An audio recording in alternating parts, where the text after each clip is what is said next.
Здравствуйте, ребята, в эфире скрытая камера. Поздняя ночь уже, я приехал, даже не буду говорить откуда. Жена меня посылала очень далеко, также не буду говорить зачем. Устал как собака, недавно приехал, чуть-чуть перекусил. Думаю, посижу в интернете и пойду спать. И сейчас, чтобы не потерять мысль, делаю видосик про сказочного Санвела. Про Флориду Ялту там вообще никаких нет интересных фактов. Ничего в ее скучной жизни не происходит, но у меня есть в запасе еще кое-какие про нее факты, и я потом сделаю про нее также ролик, даже если у нее не будет никаких интересных событий в жизни. Но сейчас про сказочного Санвела и про матрас. Он сделал сказочное видео, в котором опять разбирается с этим матрасом, звонит куда-то в Россию, в этот город, где их делают. Потом звонит в Киев, какое-то там центральное представительство этих матрасов. Потом звонит в этот магазин, где он его купил. И он опять напутал название магазина. Первый раз, когда он напутал, он сказал, что это Мир матрасов. Это было неправильно. Потом он исправился и назвал магазин Мебельный квартал. Это действительно тот магазин, где он покупал матрас. А вот в этом видео, где он последний раз разбирается за матрас, он назвал этот магазин Мир мебели. То есть у человека с памятью туго, и он просто мелет, что там первое пришло ему на ум. Так вот, про матрас. Матрас не оригинал, это или подделка, или вообще что-то непонятное, но это не оригинал. Это не King Coil от Ascona.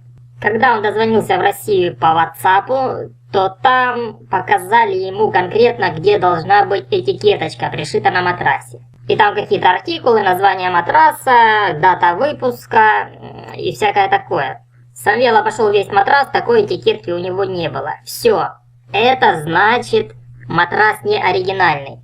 Но представьте себе фирму Mercedes, да, и вот Mercedes делает автомобили. Вот она делает автомобили, и получается, на один автомобиль она повесила шильдик Mercedes, а на другой автомобиль она не повесила. На третий опять повесила, потом на четвертый повесила, а на пятый и шестой опять не повесила. Ну что это вообще за производитель, который то вешает шильдики, то не вешает шильдики? Тем более на такие вещи, которые стоят очень немалых денег. Я вообще этот матрас классифицирую в среде матрасов, это как Mercedes среди автомобилей, по такой же вот ценовой категории. Все, вот этот первый звонок, показ шильдика, вот это настоящая правда. Потом начинается полная брехня. В этом магазине ему начинают рассказывать, что это наши ребята срезали этот шильдик. А для чего они срезали, я таки не понял. Но, короче, это их ребята, вот этого магазина Мир кварталов. Или я уже сам путаюсь. Квартал мебели. Мебельный квартал, да. Мебельный квартал. Вот эти ребята из этого магазина там зачем-то сами срезали этот шильдик. Но это полнейшее вранье, потому что матрас был запечатан полностью в прозрачную пленку, а потом был запечатан еще в картонную. Но картонную можно снять как бы без повреждений, а вот эту прозрачную пленку, она просто запаяна. Ее без повреждений, вот если вы видели, как Коля распечатывал матрас, он его ножиком разрезал эту пленку, потому что она запаяна. И эти ребята никаким бы образом не смогли проникнуть к шильдику, чтобы его срезать, не повредив вот эту запаянную пленку. То есть ребята туда вообще не лазили. Матрас был изначально от производителя, от какого-то другого, не от Ascona. Он был изначально без шильдика. Поэтому Санвельчик, как всегда, лоханулся. Матрас у него не оригинальный, и сколько он простоит, неизвестно. И, кстати, оригинальная Ascona тоже не очень хорошего качества. Я нашел отзывы про эти матрасы, про оригинальные матрасы. И там человек из России пишет, что купил матрас за 100 тысяч рублей. Это как раз будет на нашей гривны, это 36 примерно тысяч гривен. Он в России так и стоит, даже Санвел про это говорил. Так вот, он купил, ему там пообещали какую-то 5-летнюю или 10-летнюю гарантию, что бы там ни случилось, мы, самая лучшая фирма, там все решим. И вот он в том месте, где он лежал, он задней точкой своей продавил какую-то там ложбинку, которая не выпрямлялась и которая никуда не девалась. И из-за этого ему что-то там некомфортно стало лежать на этом матрасе. Он обратился в фирму, показал фотографии, показал ложбинку. Фирма мурыжила этот вопрос, а потом ему прислала такой ответ, что ложбинка помялась в пределах нормы. То есть вот такой размер впадины, которая не выпрямляется, эта фирма сказала, что это в пределах нормы, и все. Я оставлю ссылку на отзывы об этом матрасе в первом комментарии под этим роликом. Там еще много отзывов, можете почитать, посмотреть. И теперь еще меня очень волнует камин. Я прочитал у себя в комментариях, пользователь Натали В. пишет, что этот камин стоил $4000. Неужели это правда? Я не следил досконально за производством этого камина, за заказом, за выбором. Но это просто дорого. Я думал, что этот камин из какого-то искусственного камня. Либо гранита, или какой-то подоконник у него сделанный из какого-то синтетического искусственного камня. И синтетический искусственный камень всегда стоит дешевле, чем натуральный камень. Посмотрите на цены, я извиняюсь за такое сравнение, но на памятники из гранита. Из натурального гранита за 5000 гривен можно взять и купить совсем не маленький памятник. И вот если я так прикину визуально, то на этот камин пойдет материала, ну как 3 памятника по 5000 гривен из гранита. Это будет всего лишь 15 тысяч гривен. Причем эти памятники, цена их уже сработает, то есть их уже отрезали, пошлифовали, там фаски сняли, что-то там нарисовали, на них что-то сделали. Ну ладно, пусть будет $1000. Пусть будет $1000, потому что в этом камине там какие-то сложные такие пируэты. Нужно там такие делать балясины или какие-то там визерунки. Пускай мастер возьмет еще 15 тысяч за то, что он будет делать эту работу, но это все равно много. И получится $1000. Откуда $4000? С искусственного, я повторяю, с искусственного материала.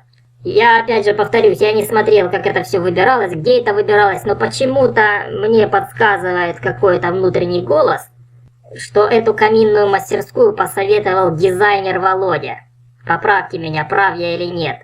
И скорее всего камин стоил $1000, а Володя пришел, вернее позвонил в эту каминную мастерскую, или сходил сначала до того, как придет Самвел, и сказал: так, сколько это будет стоить, так. Короче, называешь цену в 4 раза дороже, понял? И за это, он говорит этому мастеру, ты получишь еще $1000 сверху. То есть Володя получил, вернее мастер получил $4000. Из них он 2000 отдал Володе, а 2000 оставил себе. И получается, мастер заработал $1000 сверху. И еще плюс 1000 за свою работу. И Володя заработал 2000 просто так, за то, что он этого мастера подсунул Самвелу. Потому что вот такие вот подсовы, это хлеб дизайнера. Он не только на том, что он спроектировал и все зарабатывает. Он именно зарабатывает вот этими вот рекомендациями своих каких-то мастеров. Также он рекомендовал у того, который делает штукатурку венецианскую. Там тоже заломили цену за такую простую работу. Они заломили цены, как будто они там золотом в гравировку делали, натуральным золотом. И опять же, это человек Володя. Володя, он так сверху смотрится таким, знаете, прибацанным каким-то таким, на все соглашающимся, а сам он себе на уме, он заметил, что у Самвела есть денежки, и потихоньку с него их выкачивал. Это как, знаете, гиды в Египте. Вот гид ведет экскурсию, и у него есть свои точки, где продают сувениры, там то-то, то-то. И эти продавцы этих точек гиду отстегивают за то, что он к ним приводит эти группы туристов.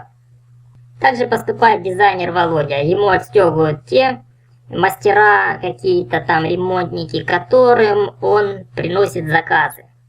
Если можно, если кто-то в курсе, напишите, пожалуйста, в комментариях, из какого материала сделан этот камин. Потому что я не помню, в каком видео это говорилось.